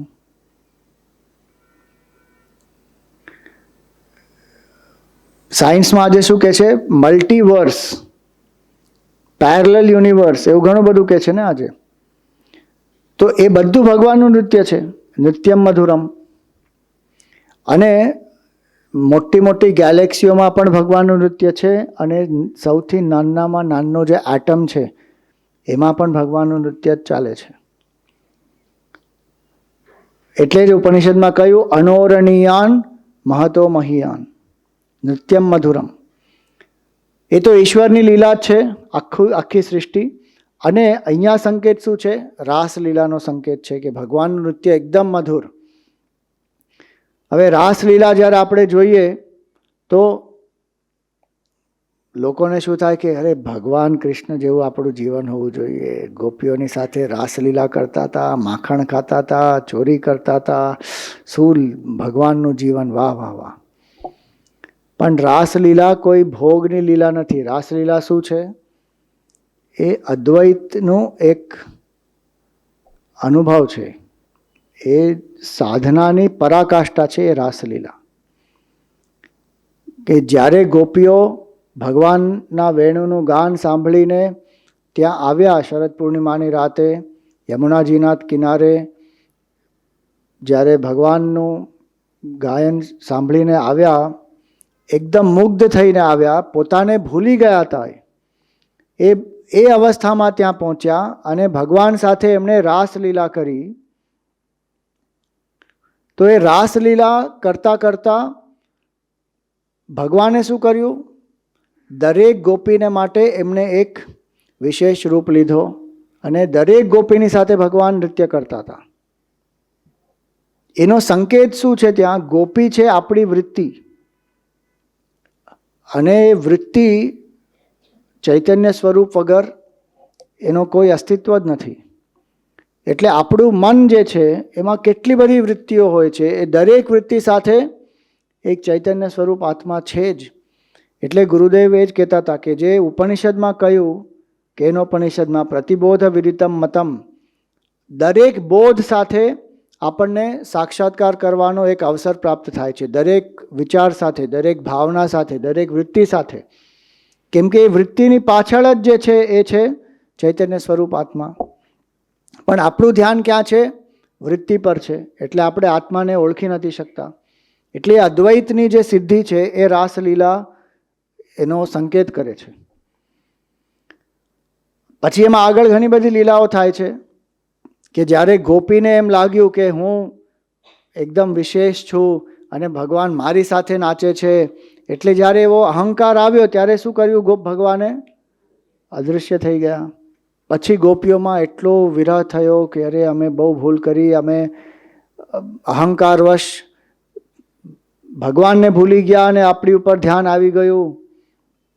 એટલે પછી આખી ગોપી ગીત આવે છે એમાં, વ્યાકુળતાથી જે ભગવાનને પ્રાર્થના કરી એમણે, અને ફરી પછી ભગવાન પ્રકટ થાય છે. એ આખી રાસલીલા જે છે એ સાધનાનું એકદમ સુંદર એક ત્યાં દૃશ્ય છે. એટલે નૃત્યમ મધુરમ, સખ્યમ મધુરમ.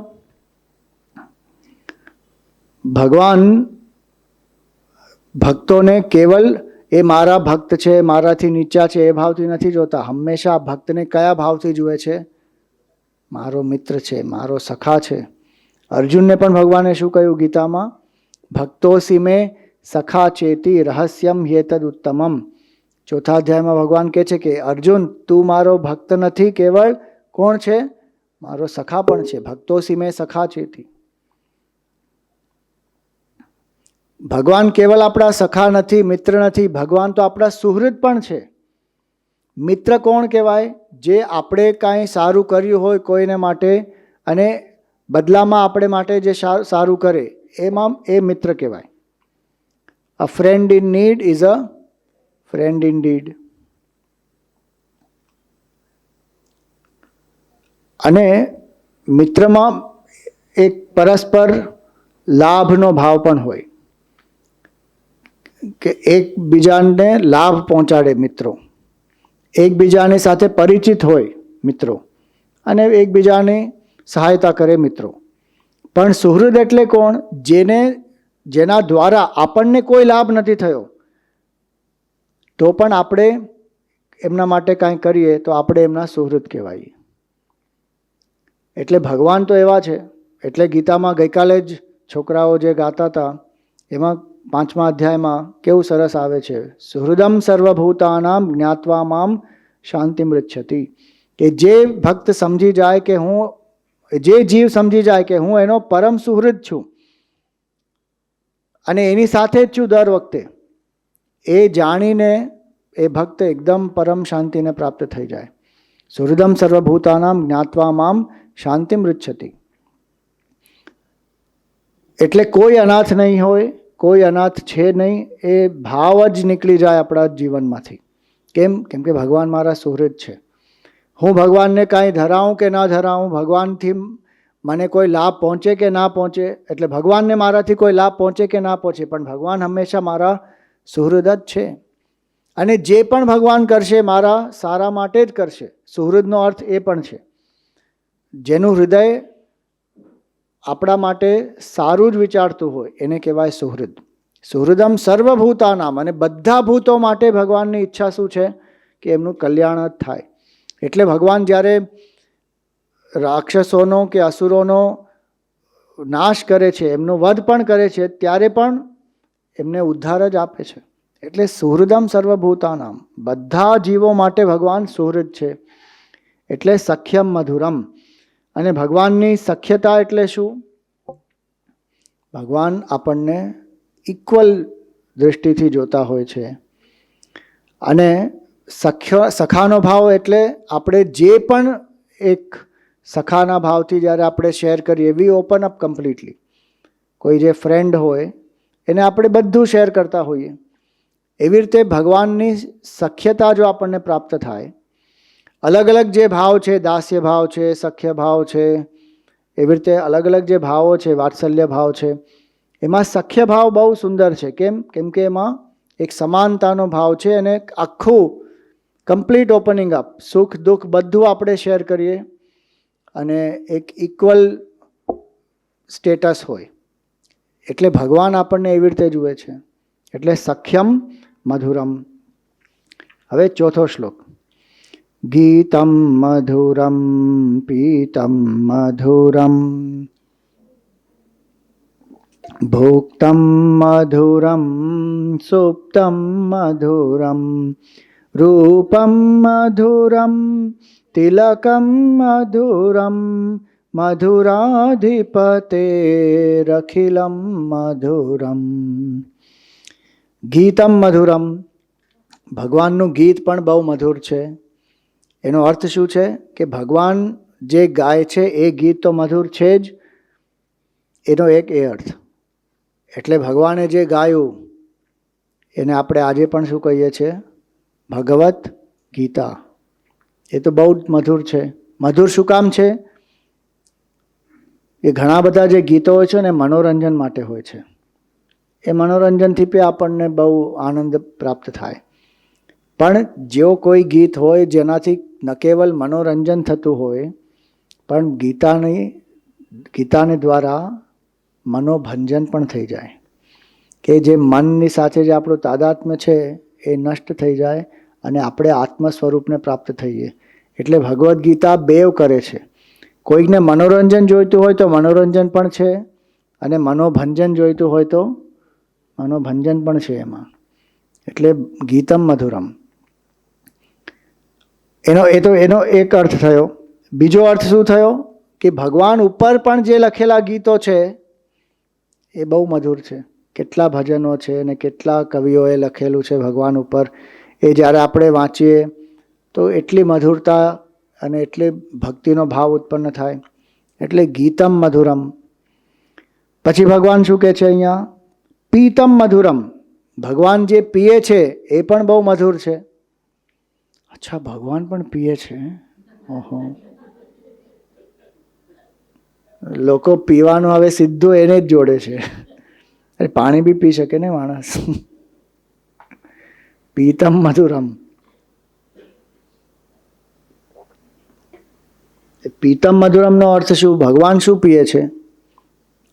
હવે સાધારણ અર્થ તો એ કે ભગવાન છાશ પીએ, પાણી પીએ, જે બી કાંઈ ફળનો રસ પીએ, જે બી કાંઈ પીતા હોય. પણ પીતમ મધુરમનો અર્થ શું થયો કે ભગવાન શું પીએ છે? ભગવાન આપણા પાપો પી લે છે. આપણે ભગવાનને જે આપીએ છીએ, આપણે શું આપી શકીએ ભગવાનને?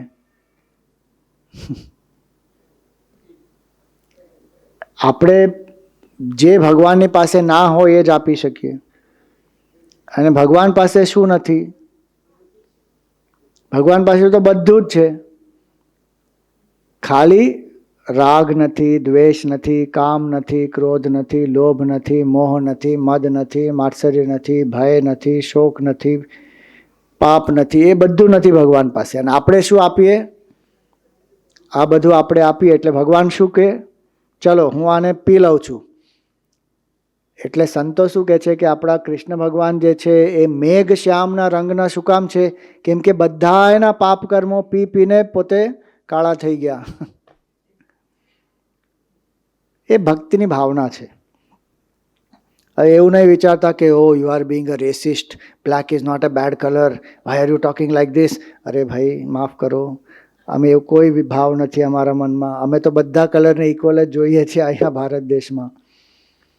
એટલે એ તો ભક્તિની એક ભાવના છે કે ભગવાન જે છે એ મેઘ શ્યામ રંગના શું કામ છે? કેમ કે ભક્તોના જેટલા બી દુષ્કર્મો છે, પાપ કર્મો છે, બધા ભગવાન પી લે છે.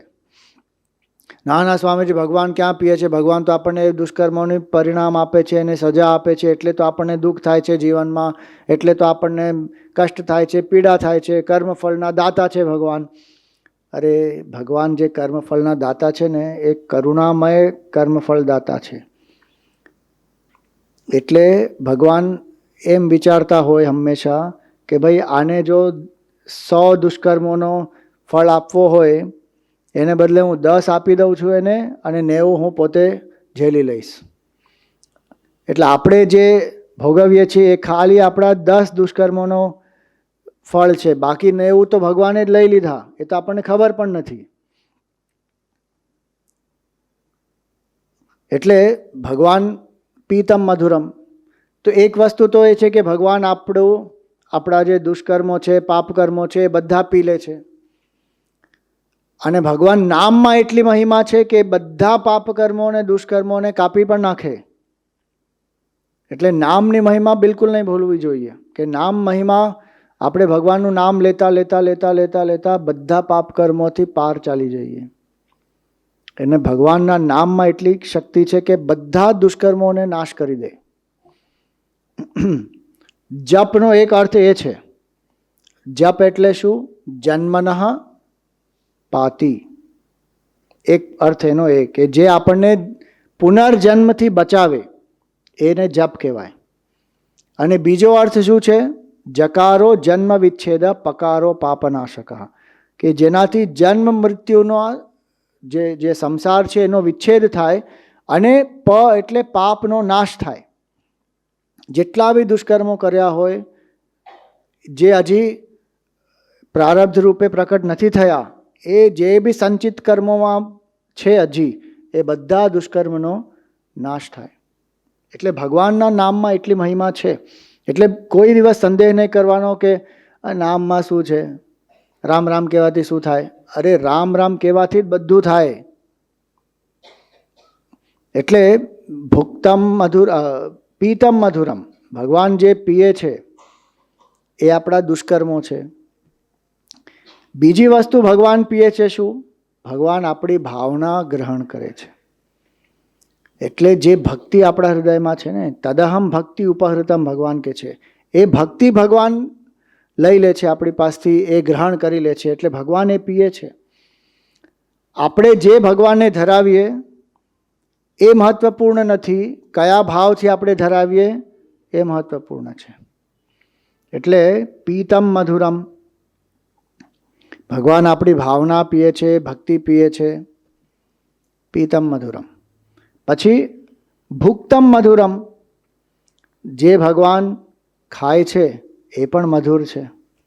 અચ્છા, ભગવાન હંમેશા મીઠાઈ ખાતા હશે, કેમ કે ભુક્તમ મધુરમ. પીતમ મધુરમ એટલે શું? હંમેશા કોલ્ડ ડ્રિંક પીતા હશે, મીઠું મીઠું પીતા હશે. અહીંયા ભુક્તમ મધુરમનો અર્થ શું થયો? કે જે પણ ભગવાનને આપણે ધરાવીએ છીએ, ભગવાન એનો ભોગ કરે જ છે. ભગવાન એકચ્યુઅલી આપણા હૃદયમાં જે ભોગતા જે છે ને, એ ભગવાન જ છે.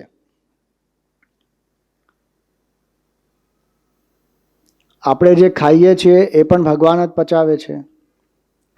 જે ખાય છે એ જીવ જે છે એ પણ એનો તાત્વિક સ્વરૂપ ભગવત સ્વરૂપ જ છે. ભુક્તમ મધુરમના ઘણા અલગ અલગ અર્થો હોય છે. એક અર્થ શું છે કે ભગવાન શું કરતા હતા? ચોરી કરીને ખાતા હતા. શું? માખણ. હવે એમના ઘરમાં કોઈ માખણની કોઈ કમી હતી? એ તો નંદ બાબાના ઘરમાં કેટલી બધી ગાયો અને કેટલું માખણ એમના ઘરમાં, તો પણ એ ગોપીઓના ઘરે જઈને ચોરી કરીને માખણ ખાતા હતા. અને ગોપીઓ શું કરતા હતા? એમના મનમાં દરરોજ એ ઈચ્છા હોય કે આજે ભગવાન મારા ઘરમાં આવીને ચોરી કરી જાય. પણ બહાર એ શું વ્યક્ત કરે? નહીં નહીં, કૃષ્ણ આવીને મારા ઘરે ચોરી કરીને યશોદાજીને જઈને એમની કમ્પ્લેન કરે ને ફરિયાદ કરે ને બધું, એ આખી બધી લીલા એ આપણે જ્યારે ગોપી મધુરા ગાવો મધુરા આવશે ત્યારે કરીશું ડિટેલમાં. પણ ભગવાન જઈને ચોરી કરીને ખાતા હતા. ભુક્તમ મધુરમ. કેમ? કેમ કે આપણી કંજુસાઈ, આપણે ડાયરેક્ટલી ભગવાનને અર્પિત નથી કરતા આપણા કર્મનું ફળ, તો ભગવાન આવીને ચોરીને લઈ જાય. પછી ભુક્તમ મધુરમ એ વધારે એની જે ડિટેલ ડિસ્ક્રિપ્શન છે આપણે એ વખતે કરીશું, ગોપી મધુરા ગોપા મધુરા એમાં.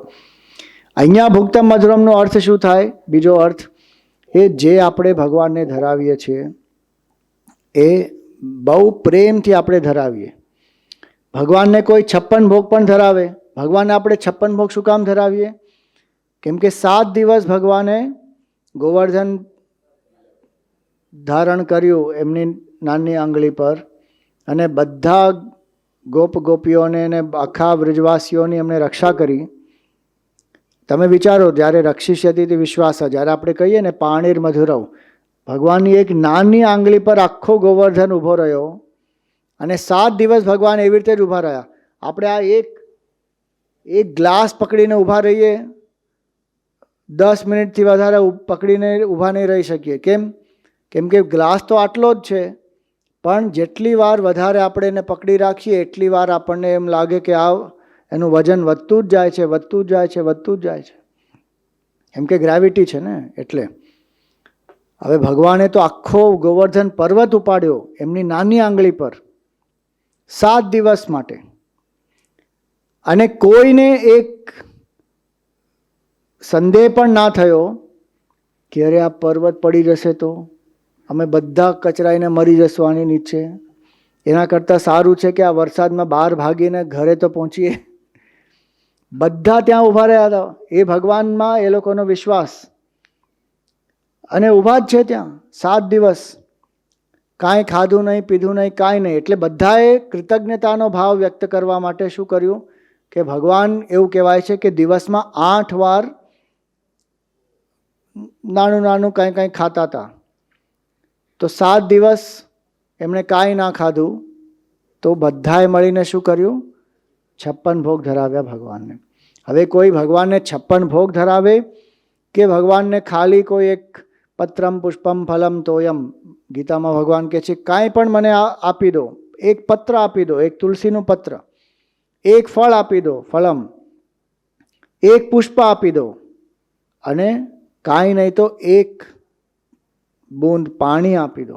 પત્રમ પુષ્પમ ફલમ તોયમ યો મેં ભક્ત્યા પ્રયચ્છતિ. જે પણ ભક્તિથી આપણે આપીએ ભગવાનને, એ ભગવાન તદહમ ભક્તિ ઉપહૃતમ અશ્નામિ પ્રયતાત્મનઃ. હું એ જીવની ભક્તિ ગ્રહણ કરીને એ જીવને વધારે પુષ્ટ કરું છું, એની ભક્તિને પુષ્ટ કરું છું. એટલે ભુક્તમ મધુરમ. આપણે જે પણ ભગવાનને ધરાવીએ એ એકચ્યુઅલી આપણે આખી સૃષ્ટિને આપતા હોઈએ છીએ, કેમ કે ભગવાન આખી સૃષ્ટિને રૂપે છે. એ ભાવથી જ્યારે આપણે ધરાવીએ કે આ મેં ભગવાનને ધરાવ્યું છે, અને ભગવાનને ધરાવ્યું એટલે આખી સૃષ્ટિને ધરાવી દીધું. એટલે ગુરુદેવ એમ કહેતા હતા કે when you feed a jivan mukt, you are feeding the entire world. Why? Because jivan mukt is one with the whole universe. એટલે લોકો સાધુ સંતોને ને ઘણા મહાત્માઓને ઘરે બોલાવે, ભિક્ષા આપે, કેમ કે આપણે તો આખા સૃષ્ટિને અન્નદાન કરી નહીં શકીએ. પણ જો આપણે ભગવાનને જે ધરાવીએ છીએ એ ભલે નાનું હોય, પણ એ ભગવાનને ધરાવ્યું છે એટલે આખી સૃષ્ટિને ધરાવ્યું એનું પુણ્ય આપણને મળે, જો આપણી એ ભાવના હોય ને તો.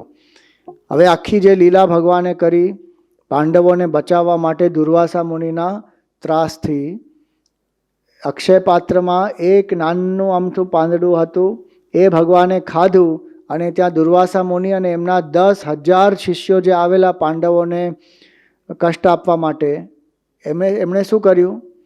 એમનું પેટ ભરાઈ ગયું અને ત્યાંથી ચૂપચાપ એ ચાલ્યા ગયા. કેમ થયું એ? કેમ કે ભગવાન આખી સૃષ્ટિના રૂપે આવ્યા છે. એટલે આપણે જે પણ ભગવાનને ધરાવીએ, ભાવનાથી ધરાવીએ, એમાં બિલકુલ સંકોચ નહીં કરવાનો કે આ જે છે આટલું અમથું જ છે. ભાવના બહુ મહત્વની છે. એટલે ભુક્તમ મધુરમ. સુદામાને તો એટલો સંકોચ થતો હતો ને કે એમની પાસે જે છે એ તો એકચ્યુઅલી ભૂલી પણ ગયા હતા. પછી જ્યારે કૃષ્ણ ભગવાને જોયું કે અહીંયા તો પોટલીમાં શું છે, ત્યારે સુદામાને યાદ પણ આવ્યું કે અચ્છા હું પોટલીમાં પૌવા લઈને આવ્યો હતો. પણ બહુ એમને સંકોચ થતો હતો. પણ એ ભગવાને માગી માગીને એમની પાસેથી લઈને ખાધું, અને ભગવાને લઈને તો ખાધું, અને સુદામાએ કાંઈ માગ્યું પણ નહીં. પણ સુદામા જ્યારે પાછા પહોંચ્યા તો એમણે શું જોયું? એમની ઝોપડી નહોતી ત્યાં, એકદમ આલિશાન એટલો મોટો મહેલ હતો. એનો અર્થ શું? ભગવાનને ભાવના થઈ કે મેં કાંઈક લીધું છે તો મારે કાંઈક આપવું જ જોઈએ. આપણા ચિન્મય મિશન પ્લેજમાં ગુરુદેવે અમને બહુ સુંદર એક વાક્ય કહ્યું, producing more than what we consume and giving more than what we take. જો ભગવાનના મનમાં એવી ભાવના હોય કે મેં કાંઈક લીધું એટલે મારે કાંઈક આપવું જ જોઈએ. ભક્તની પાસેથી જેટલું ભગવાન લે તો બહુ ઓછું, પણ ભગવાન જે આપે એની કોઈ સીમા જ નહીં. એટલે ભુક્તમ મધુરમ. જે આપણે ભગવાનને ધરાવીએ એને કહેવાય નૈવેદ્ય, અને આપણને જે ભગવાન આપે, ભગવાન પાસેથી જે આવે એને આપણે શું કહીએ? પ્રસાદ. પ્રસાદનો અર્થ શું? કે જે પણ સદ એટલે સેટલ ડાઉન, સેટલ ડાઉન. પ્રસાદ એટલે જેનાથી મન એકદમ શાંત થઈ જાય. એ જે પ્રસાદ, એ જે ભાવના છે કે જે કાંઈ આવ્યું છે ભગવાનની પાસેથી એ પ્રસાદ રૂપે હું સ્વીકાર કરું છું. એમાં કોઈ રેઝિસ્ટન્સ નહીં, કોઈ ઇન્સિસ્ટન્સ નહીં, કાંઈ નહીં. મંદિરમાં આપણે જઈએ તો કોઈકને પેંડો મળે, કોઈકને વિભૂતિ મળે, કોઈકને તુલસીદળ મળે, કોઈકને ગંગાજળ મળે, પણ કોઈ કમ્પ્લેન ના કરે કે મને કેમ આ મળ્યું, મને પેલું જોઈએ છે. જે મળ્યું એ પ્રસાદ. જીવનમાં પણ જો આ ભાવ હોય કે જે પણ આવે છે ભગવાનની કૃપાથી આવે છે, તો ભુક્તમ મધુરમ. એટલે આપણે શું ધ્યાન રાખવાનું કે આપણે ભગવાનને પ્રતિ આપણું જે સમર્પણ છે એ પકડી રાખીએ. બાકી જે આવે છે એ ભગવાનની કૃપાથી, અને આપણે જે અર્પણ કરીએ છીએ એ ભગવાન લે છે. આપણે બિલકુલ એ નહીં માનવાનું કે આપણે આ પથ્થરને આપીએ છીએ કે આ કોઈ મૂર્તિને આપીએ છીએ. ઘણા લોકો એમ માનતા હોય, એ ખોટી ધારણા છે. પથ્થરમાં આપણે, પથ્થર પણ એ ક્યાંથી આવ્યો છે? એ ભગવાનમાંથી તો આવ્યો છે.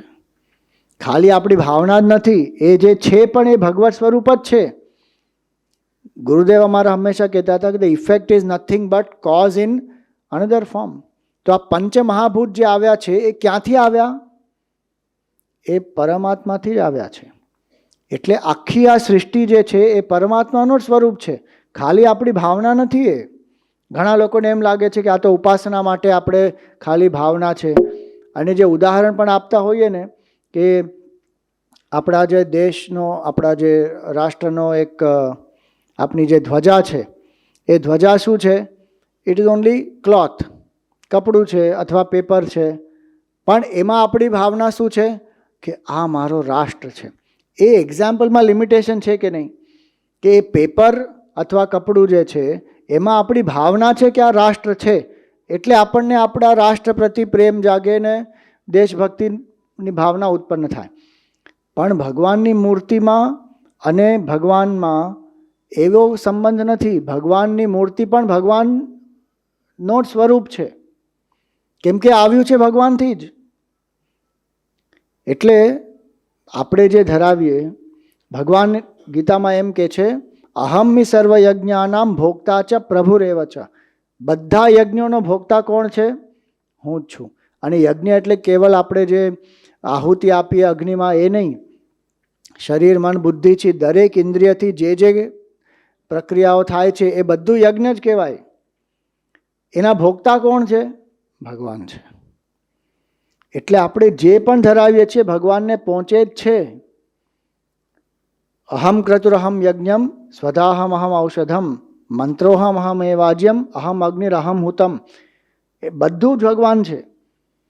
એટલે આપણે એમ નહીં માનવાનું કે આપણે જો ધરાવીએ છીએ તો અહીંયા જ રહી જાય છે. પ્રસાદિયા ભગત હોય ને એમની ભાવના પ્રસાદ ખાવામાં વધારે હોય, ભગવાનમાં ના હોય. અને એમને જે ખાવું હોય ને એ ભગવાનને ધરાવે. હવે ના ધરાવવા કરતાં તો એ ધરાવીને ખાય એ સારી વાત. પણ ભાવના શું હોવી જોઈએ કે ભગવાનને જે સારું લાગે છે એ આપણે ભગવાનને ધરાવવાનું છે. આપણને સારું લાગતું હોય એ ભગવાનને થોડી ધરાવવાનું હોય. તો ભગવાનને શું ગમે છે એ વિચાર કરતાં કરતાં કરતાં કરતાં જ્યારે આપણે ધરાવીએ તો ભુક્તમ મધુરમ. અને બધી વસ્તુઓમાં જ્યારે આપણે કાંઈ પણ ધરાવીએ તો જે પ્રેમથી આપણે ધરાવતા હોઈએ તો એ પ્રેમ મહત્વપૂર્ણ છે કે નહીં? સપોઝ કોઈને આપણે ખાવાનું પણ પીરસીએ તો પ્રેમથી પીરસીએ તો કેવું સરસ લાગે એમને પણ. કોઈકે નવી ડિશ બનાવી હોય, તમે એમને પૂછો કે how did this come out so well, તો એ શું કહેશે? Because I made it with love for you. ઘણા કહે ને માँ કે હાથ કા ખાના. હવે ઘણીવાર માँ કે હાથ કા ખાના કેવું બી બનેલું હોય, પણ what is important? The Prem, the love is very important.